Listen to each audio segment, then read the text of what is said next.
You are bleeding energy, and you don't even know where the wound is. Most people think toxicity is loud, shouting, fighting, chaos. But the most dangerous kind is silent. It moves through your life like a slow leak. No explosion, no dramatic confrontation. Just this creeping exhaustion you can't quite explain. Picture this. You're driving home from work. The day wasn't even that hard. But as you get closer to your own front door, something shifts in your chest. A tightening, a heaviness that wasn't there 5 minutes ago. You sit in the driveway a little longer than you need to, scrolling through your phone, checking emails you've already read. Anything to delay the moment you have to walk inside. And here's the brutal truth. You've convinced yourself this is normal. You've heard it 1,000 times. Relationships take work. Love isn't easy. Every couple struggles. That belief is the most convenient lie ever told. And it's designed to keep you exactly where you are. Because there's a difference between working through challenges with a partner and slowly having your identity dismantled by one. Most people never learn to see that difference. They mistake gradual destruction for commitment. What you're about to discover isn't relationship advice. This is a diagnostic audit of your reality, a framework that separates the difficult patches from the dead ends. 5 warning signs. Not surface-level red flags you've heard 100 times. These are the hidden mechanisms that toxic dynamics use to keep you trapped. Each one builds on the last. And the 5th sign reveals whether you're in a rough season or a psychological prison with no exit. But first, understand something fundamental. Toxicity isn't random. It isn't just someone having bad days or being emotionally immature. It operates on what I call the power imbalance model. Every interaction, every argument, every moment of connection is being tilted. Slowly, strategically, until you wake up one day and realize you've forgotten what it feels like to stand on level ground. The person across from you isn't necessarily evil. They might not even know what they're doing. But the effect is the same. You shrink. They expand. And the gap between who you were and who you're becoming grows wider every single day. You're not here for comfort. You're not here for someone to tell you everything will be fine. You're here because something in your gut already knows the truth. And that brings us to warning sign number 1. The one your own body has been screaming at you. The one you've trained yourself to ignore. Watch how this plays out. Your body already knows the truth. It figured it out long before your mind was willing to admit it. Warning sign number 1. The somatic rejection. Your nervous system is ancient. It evolved over millions of years to detect threats. And it doesn't care about your rationalizations. It doesn't care about your excuses. It simply reacts.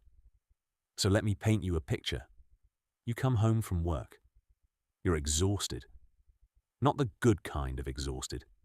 Not the satisfying fatigue you feel after completing something meaningful. This is different. You feel hollowed out, emptied, like someone reached inside your chest and scraped out everything that made you feel alive. Compare that to a genuinely hard job, the kind where you push yourself, where you struggle, where you collapse into bed knowing you gave everything. That exhaustion carries purpose. It refuels you, even as it depletes you. But in a toxic dynamic, there is no refueling. There is only the drain. This is what I call the post-work marathon. You haven't run anywhere. You haven't accomplished anything extraordinary. Yet somehow, you feel like you've crossed a finish line that never existed. Every single day. And here's where it gets clinical. Your body is producing cortisol, stress hormones flooding your system hour after hour. Your adrenal glands working overtime. your immune system quietly degrading. All because your ancient survival mechanisms have identified a threat that your conscious mind refuses to acknowledge. The imbalance of give and take creates this. One party systematically depletes. The other gets depleted. And your body keeps score, even when your heart doesn't want to. So here's your diagnostic test, and you need to be honest with yourself. Would you rather go through a root canal than spend an hour with this person? Sit with that question. Really sit with it. Because if the answer is yes, if physical pain sounds preferable to their presence, your body has already rendered its verdict. The trial is over. The jury came back months ago.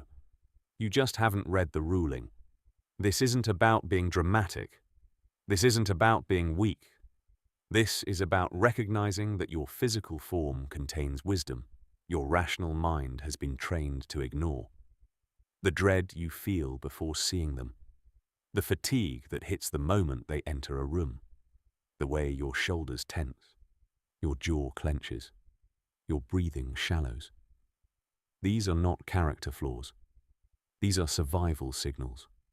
Your body knows the truth. But your body can only warn you. It cannot protect your mind from what comes next.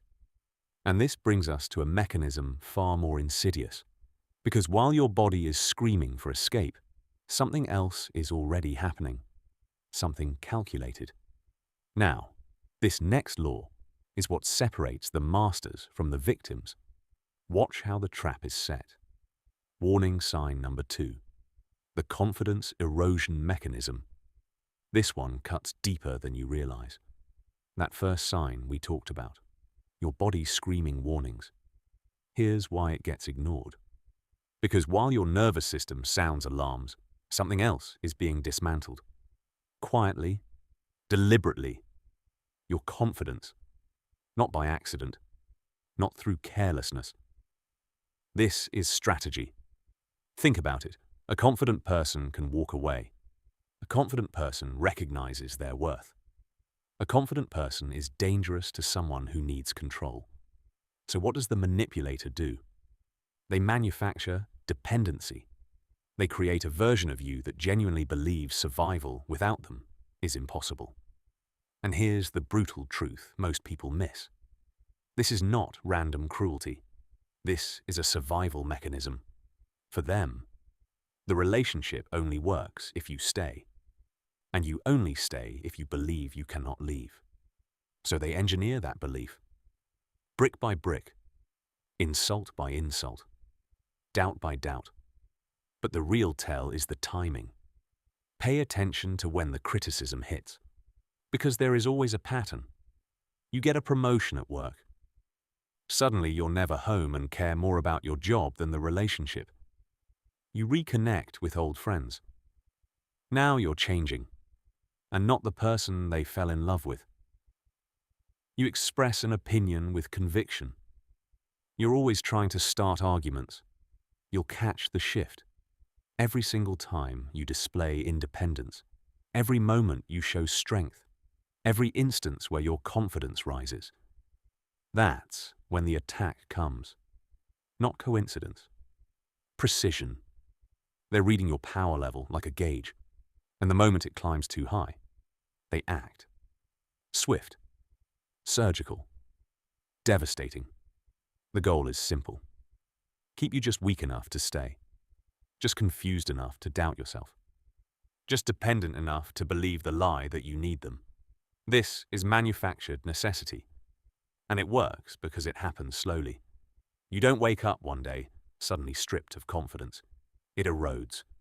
Like water on stone. Imperceptible until you look down and realize you've been carved into something unrecognizable. Stop and realize what this actually means for your future. This is not about hurt feelings. This is not about someone being a little mean sometimes. This is the systematic dismantling of your autonomy, your ability to trust your own judgment, your capacity to imagine a life where you make decisions for yourself. And here's the danger most never see coming. Once your confidence is gone, you stop recognizing the other warning signs entirely. But here is where the trap is set even deeper. Warning sign number 3, the asymmetric ledger. This one hurts because it requires math. Cold, brutal, undeniable math.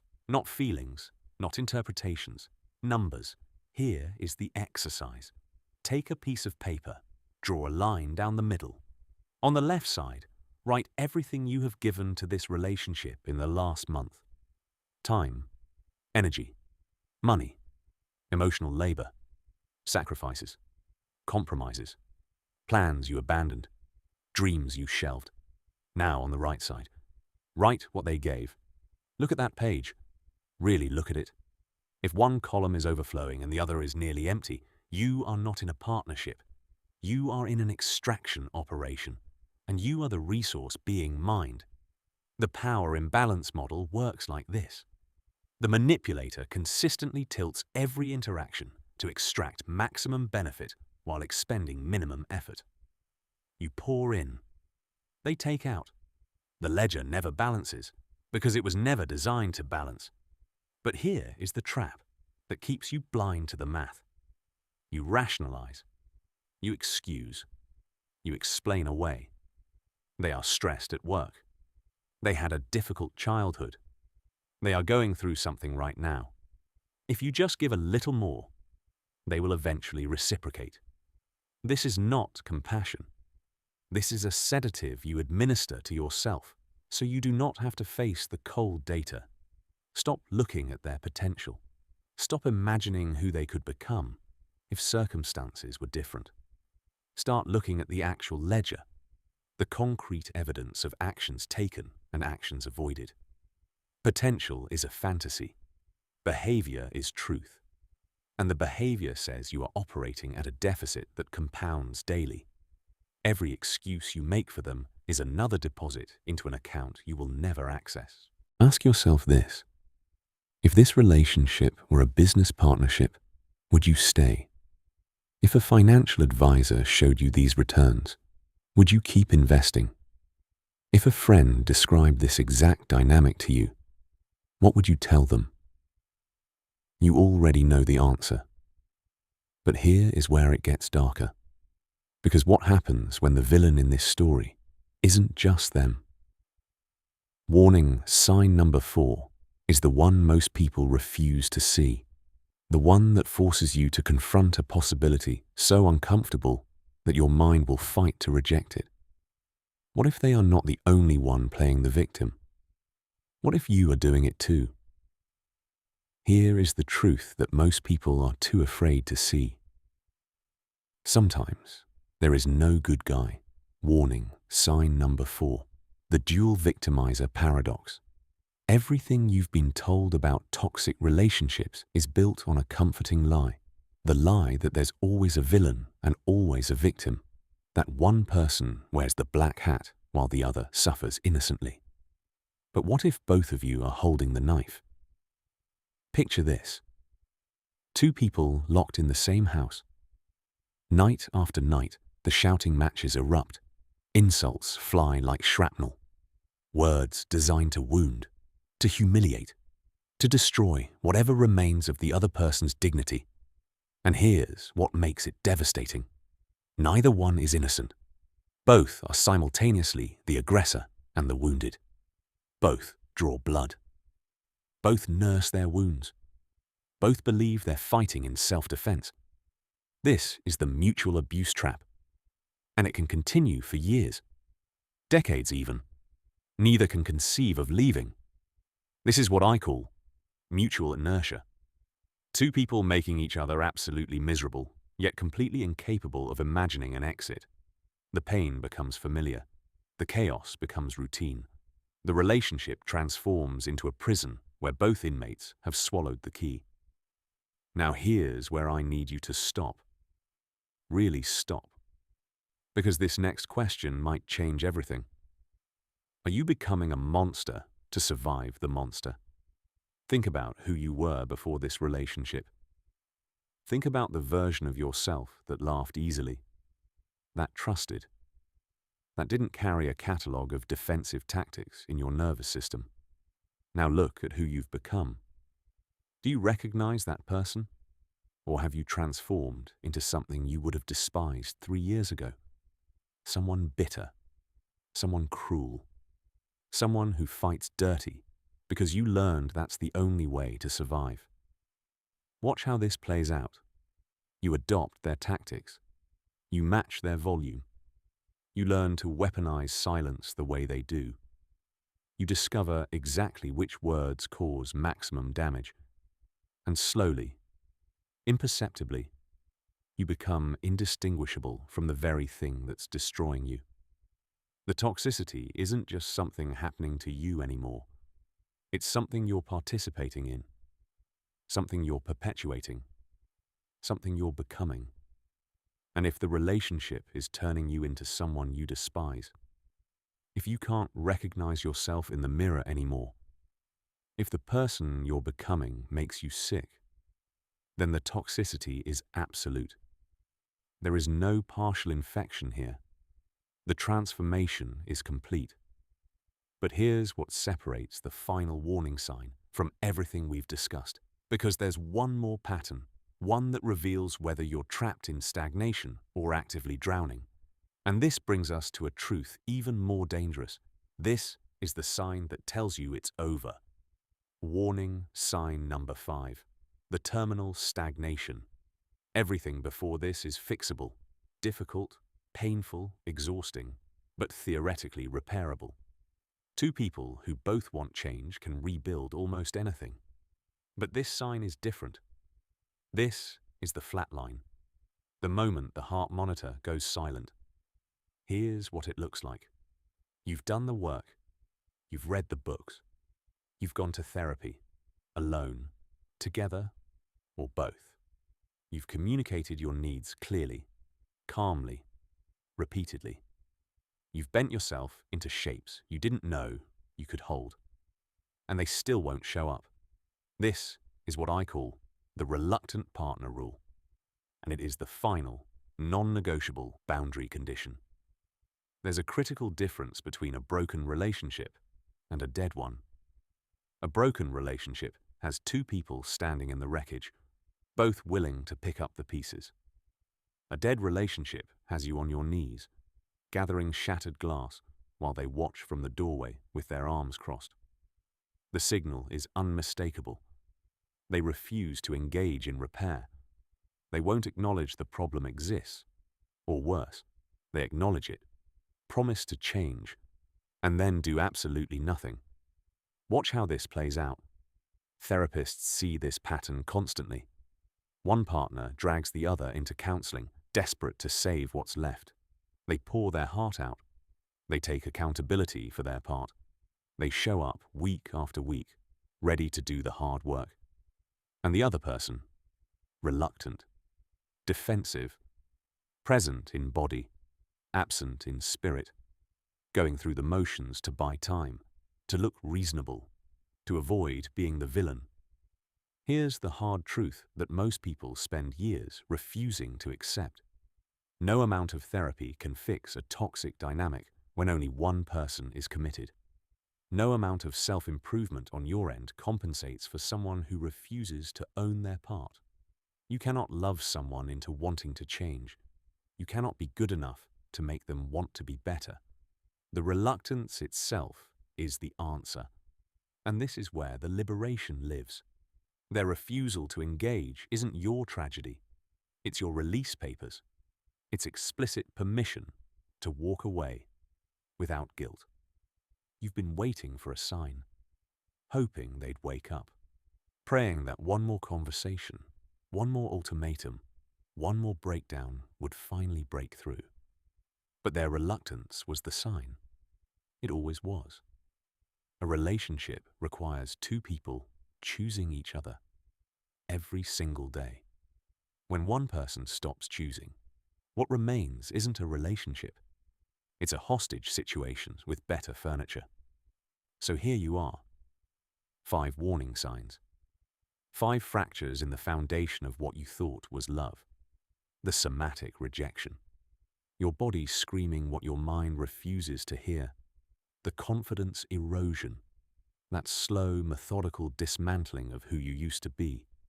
The asymmetric ledger, giving everything, receiving nothing, and somehow still feeling like you owe more.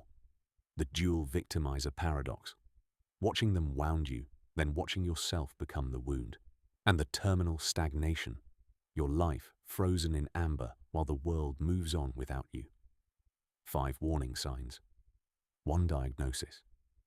You are in a cage, and the door has never been locked. Now comes the part most people never reach. The exit. Everything I've told you means nothing if you stay planted in the same soil that's been poisoning you. Fear will tell you leaving is too hard. Inertia will whisper that tomorrow is a better day to start. Habit will convince you that familiar pain is safer than unknown freedom. But understand this with absolute clarity. Staying is not passive. Staying is an active choice. Every single day you remain, you are choosing the cage. You are signing a contract that trades your future for the illusion of comfort. The pain of leaving is acute, sharp, immediate. It burns like surgery without anesthesia. But the pain of staying is chronic. It spreads. It metastasizes. And here is what no one tells you. Chronic pain becomes invisible. You stop feeling it because you become it. Real power is not dominance over others. Real power is the ability to walk away from what depletes you, to look at something you invested years into and say, this is not working, and I am worth more than this slow erosion. Conduct the audit. Look at the 5 signs. Not with hope, not with the desperate optimism that has kept you trapped. Look with precision. Look with the cold clarity of someone who finally refuses to lie to themselves. If 3 of those signs are present, you are in danger. If all 5 are present, you are already bleeding out. You just haven't noticed because you've been bleeding for so long. The question was never whether you could survive leaving. You can. The question is whether you can survive staying. And now you know the answer. The cage door swings open. The path forward is uncertain. But uncertainty is where life begins. Everything else is just a slow, comfortable death. You have the diagnosis. You have the protocol. What happens next is entirely in your hands.